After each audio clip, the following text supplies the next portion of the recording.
What's up, guys? Long time no see, but I am back with another video. I want to show you something unique that's happened this morning. So we just got done with this leak detection on the pool and spa combo, typically a normal setup. And what we discovered today is that the pool and spa are actually fine. The issue is going to be related to their autofill. So the first thing that I did this morning is we always start with a dye test and listening to the pool and spa with a hydrophone. And when I got right around this area, you have a PVC line that could confuse you and make you think it's a regular just pool jet. But after taking a few more seconds to examine it, we could tell that this is actually an equalizer line for the pool autofill. So just a real quick recap, what the autofill does is it keeps your pool full at the same level constantly all the time. So you have your autofill canister with a float. A lot of times this would be real similar to what you would find in your bathroom toilet.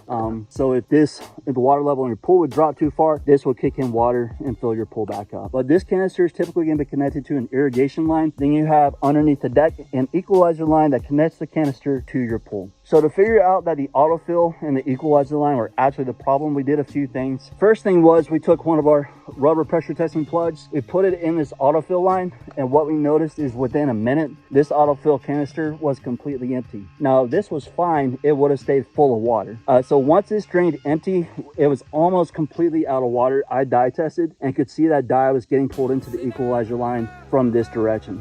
So the next step was we pulled this plug out, we let the canister fill back up with water, we plugged it on this side and we plugged it on this side, and then what we did once this was full of water is we plugged it with a rubber inflatable plug so that the plumbing line was isolated and we could determine whether it was the PVC pipe that was broken or the canister itself. And what happened is that the canister with both sides of this line plugged stayed completely full of water, so we knew that this PVC line was the problem. The last step was we took our hydrophone, we stuck it in the autofill equalizer line.